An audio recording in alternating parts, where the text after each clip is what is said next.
आमे प्रतिदिन शह शह थर स्विच ऑन ऑफ करू एहा इत्ते साधारण कथा जे आमे केबे भाबुने जे सही गोटिए क्लिक परे आखि पिचुड़ा के तार भितरे प्रकृतरे कौन घटे सेही अदृश्य शक्ति केउठू आसे जहा गोटे अंधारुआ कोठरी को आलोकरे भरी दिए किबा आम फोन को जीवन दिए। आज आमे सेही रहस्य को ही टिके खोलिबा को जाउछु। आम पाथरे विद्युत स्रोत आउ तार प्रभाव उपरे किछि नोट्स अछि। एगुड़िक मूलतः छात्र छात्रींक पई तैयारी होइथला, किंतु आमर उद्देश्य हेउछि एहार गभीर को जिबा। तेबे प्रश्न हेउछि सेही स्विच पछर प्रकृत विज्ञानटी कौन? आउ एटा केवल गोटे एकाडेमिक प्रश्न नहे। जेतेबेले आमे बुझी पारिबा जे गोटिए तार भितरे किपरि ताप, चुंबकीय शक्ति एपरिकी रासायनिक परिवर्तन सृष्टि होउछि, सेतेबेले आमे आम चारिपाखर टेक्नोलॉजी को गोटे नुआ दृष्टि रे देखिबा। वाह, चलंतु तेबे आरंभ करिबा। प्रथमे सबुठु मौलिक कथा, विद्युत स्रोत बा इलेक्ट्रिक करेंट। एहार अर्थ कौन? एहाकु सरल भावरे माने पानी पाइप्रे पानीर प्रवाह सह तुलना करा जाए ना? हाँ, एही तुलनाटी बहुत कामरे आसे। भाबंतु तारटी हेउछि पानी पाइप आउ ता भितरे जाउथिबा इलेक्ट्रॉन गुड़िक हेउछि पानी। अच्छा। जेते बेगरे आउ जेते अधिक इलेक्ट्रॉन जिबे विद्युत स्रोत सेते शक्तिशाली हबो। किंतु केवल प्रवाह ही तो सबु किछि नुहे बोधे? ना, एकदम नुहे। एइठी ही प्रकृत कथाटा अछि। भाबंतु पाइप्रे पानी कौन निजे निजे बहिबो? ना, ताकू ठेलिबा पई किछि चाप दरकार। ठीक, जेमिति कि उपरे थिबा पानी टांकीर चाप। विद्युत क्षेत्र रे सेही चापकू आमे कहू वोल्टेज। गोटिए बैटरीर दुई मुंड भितरे एही वोल्टेज ही थाए जहा इलेक्ट्रॉन मानू धक्का दे आगकू निए। ओहो, तेबे करेंट हेउछि प्रवाह आ वोल्टेज हेउछि सेही प्रवाह पछर धक्का। किंतु सबु पाइप तो समान नोहे, किछि सरू थाए किछि मोटा। तारो किछि प्रभाव अछि कि? निश्चय, जदि पाइप बहुत सरू किंबा भितरे किछि अलिया थाए तेबे पानी जिबारे बाधा आसे डॉक्टर। किंतु काठ बा प्लास्टिक से माने इन्सुलेटर। ठीक अछि। तेबे आम पाखरे गोटे बैटरी अछि जहा वोल्टेज देबो आ गोटे तंबा तार एथिकरे बल्ब जळि जिवो? ना, एइठी ही सबुठु बड़ कहिबाकू गले भूल धारणाटा थाए। अच्छा। हाँ, विद्युत केवल गोटिए दिगकू जाए नहीं, ताकू फेरिबाकू भी पड़े। एथिबाई आमको एक संपूर्ण बंद रास्ता दरकार, जहाकू आमे सर्किट कहू। माने इलेक्ट्रॉन माने बैटरी रु यात्रा आरंभ कले, बल्ब भितरकू गले आउ पुणी अन्य तार दे बैटरी को फेरिले। जेतेबेले एही पूरा रास्ता संपूर्ण हुए, सेतेबेले जाए बल्ब जळे। आउ आम घरर स्विच तार काम कोन? सेही रास्ता को जोड़िबा बा भांगिबा? एकदम ठीक। स्विच हेउची सेही रास्तार गोटे उठा पोल। ओहो। जेतेबेले आमे स्विच ऑन करू, पोलटी तळकू आसी रास्ता को जोड़ी दिए। सर्किट संपूर्ण आउ करंट प्रवाहित हुए। हाँ, आउ जेतेबेले ऑफ करू, पोलटी उठी जाए, रास्ता भांगी जाए, प्रवाह बंद। बहुत बढ़िया। तबे एबे सर्किट संपूर्ण, इलेक्ट्रॉन दौड़िबा आरंभ करदेले, तापरे एही प्रवाहर प्रभाव कोन? एइठी ही प्रकृत जादू आरंभ हुए।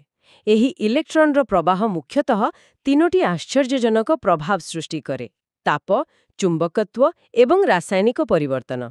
अच्छा, प्रथमे ताप विषय कथा आबा। हाँ। मो फोन चार्जर बेले बेले बहुत गरम होई जाए। हाँ, यहाँ सेइथि पई कि? हाँ, सेइथिपाई एहाकू कुहा जाए विद्युतर तापीय प्रभाव।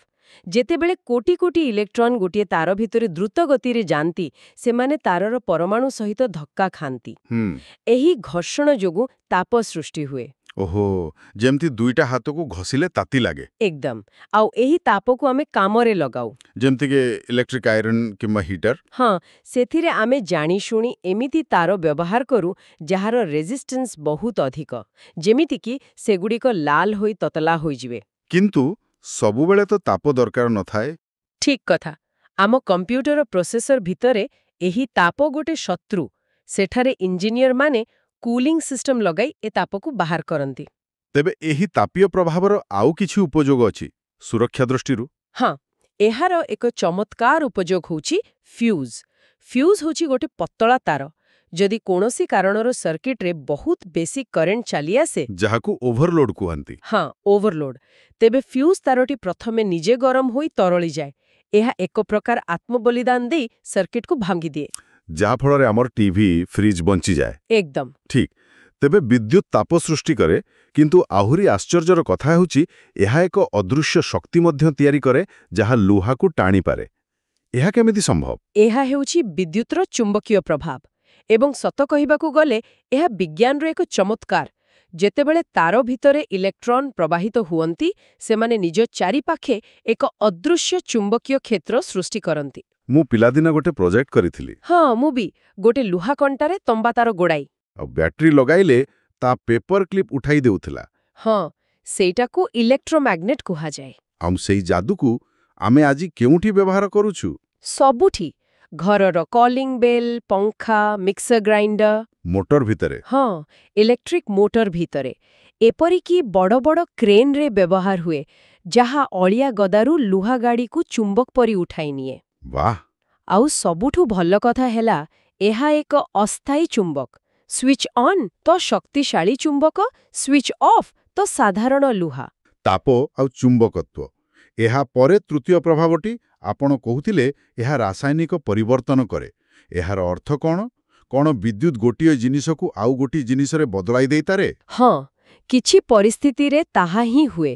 ଆମେ ସାଧାରଣତଃ ଭାବୁ ଯେ ବିଦ୍ୟୁତ୍ କେବଳ ଧାତବ ତାରରେ ଯାଏ, କିନ୍ତୁ କିଛି ତରଳ ପଦାର୍ଥ, ଯେମିତିକି ଲୁଣ ପାଣି, ସେଗୁଡ଼ିକୁ ବି ବିଦ୍ୟୁତର ପରିବହନ କରିପାରନ୍ତି? ହଁ, ଆଉ ଯେତେବେଳେ ସେମାନଙ୍କ ଭିତର ଦେଇ ବିଦ୍ୟୁତ୍ ଯାଏ, ସେଥିରେ ରାସାୟନିକ ପ୍ରତିକ୍ରିୟା ହୁଏ। ଏହାର କିଛି ଉଦାହରଣ? ନିଶ୍ଚୟ। ସବୁଠୁ ସାଧାରଣ ଉଦାହରଣ ହେଉଛି ଇଲେକ୍ଟ୍ରୋପ୍ଲେଟିଂ। ଆଚ୍ଛା, ସେଇ ଯୋଉ ଶସ୍ତା ଗହଣା ଉପରେ ସୁନାର ପରସ୍ତ ଚଢ଼ାଯାଏ, ଏକଦମ। ସେଇଟା ଇଲେକ୍ଟ୍ରୋପ୍ଲେଟିଂ। କିନ୍ତୁ ଏହାର ସବୁଠୁ ଗୁରୁତ୍ୱପୂର୍ଣ୍ଣ ବ୍ୟବହାର ଆମ ପକେଟରେ ଅଛି। ଆମ ପକେଟରେ? ମାନେ ମୋବାଇଲ ଫୋନ୍। ଠିକ୍ ଧରିଛନ୍ତି। ଯେତେବେଳେ ଆମେ ଆମ ଫୋନ୍କୁ ଚାର୍ଜ କରୁ, ସେତେବେଳେ ଆମେ ପ୍ରକୃତରେ ବିଦ୍ୟୁତର ରାସାୟନିକ ପ୍ରଭାବକୁ ବ୍ୟବହାର କରୁ। ହଁ, ଚାର୍ଜିଂ ସମୟରେ ବିଦ୍ୟୁତ୍ ଶକ୍ତି ବ୍ୟାଟେରୀ ଭିତରେ ରାସାୟନିକ ପରିବର୍ତ୍ତନ ଆଣେ ଆଉ ଶକ୍ତି ସଞ୍ଚିତ ହୋଇ ରହେ। ଗୋଟେ ଡ୍ୟାମ୍ରେ ପାଣି ଭରି ରଖିବା ପରି। ବହୁତ ବଢ଼ିଆ ତୁଳନା। ଆଉ ଯେତେବେଳେ ଆମେ ଫୋନ୍ ବ୍ୟବହାର କରୁ, ସେହି ପ୍ରତିକ୍ରିୟା ଓଲଟା ହୁଏ ଆଉ ଆମକୁ ଶକ୍ତି ମିଳେ। ବାଃ, ଏହା ତ ଅବିଶ୍ୱାସନୀୟ। କିନ୍ତୁ ଏହା ଶୁଣିବାକୁ ଟିକିଏ ଭୟ ବି ଲାଗୁଛି। ଏତେ ଶକ୍ତିଶାଳୀ ଜିନିଷ, ଏହାକୁ ନିୟନ୍ତ୍ରଣ କରିବା ପାଇଁ ଆମେ କ'ଣ କରୁ?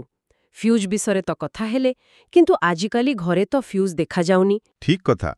ଟେକ୍ନୋଲୋଜି ବଦଳିଛି। ଫ୍ୟୁଜ୍ର ଆଧୁନିକ ବିକଳ୍ପ ହେଉଛି MCB ବା ମିନିଏଚର୍ ସର୍କିଟ୍ ବ୍ରେକର। ଯାହା ଆମ ଘରର ମେନ୍ ବୋର୍ଡରେ ଲାଗିଥାଏ। ହଁ, ଫ୍ୟୁଜ୍ ଥରେ ତରଳିଗଲେ ତାକୁ ପଦାଇବାକୁ ପଡୁଥିଲା, ଯାହା ଗୋଟେ ଝଞ୍ଝଟ ଥିଲା। କିନ୍ତୁ MCB ଗୋଟେ ସୁଇଚ୍ ପରି କାମ କରେ। ଓଭରଲୋଡ୍ ହେଲେ ଏହା ଆପେ ଆପେ ତଳକୁ ପଡ଼ିଯାଏ ବା ଟ୍ରିପ୍ କରିଯାଏ। ତେବେ ଏହା କେବଳ ଅଧିକ ସୁବିଧାଜନକ? କେବଳ ସୁବିଧାଜନକ ନୁହେଁ, ଏହାର ଗୋଟେ ମନୋବୈଜ୍ଞାନିକ ପ୍ରଭାବ ବି ଅଛି।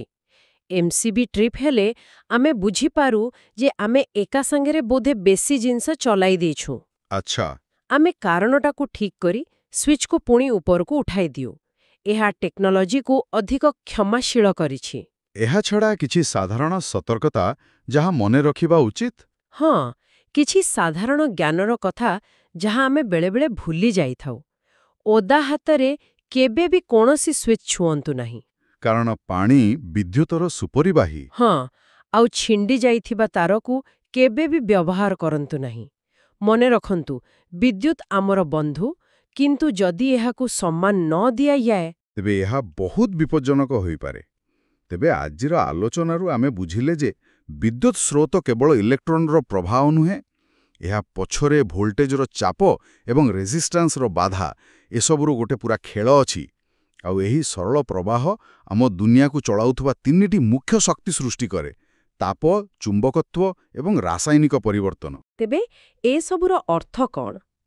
ଏହାର ଅର୍ଥ ହେଉଛି, ସେହି ସାଧାରଣ ଦେଖାଯାଉଥିବା ସୁଇଚ୍ଟି ପ୍ରକୃତରେ ଆମ ଦୁନିଆର ସବୁଠୁ ଶକ୍ତିଶାଳୀ ନିୟମଗୁଡ଼ିକୁ ନିୟନ୍ତ୍ରଣ କରିବାର ଏକ ଚାବି।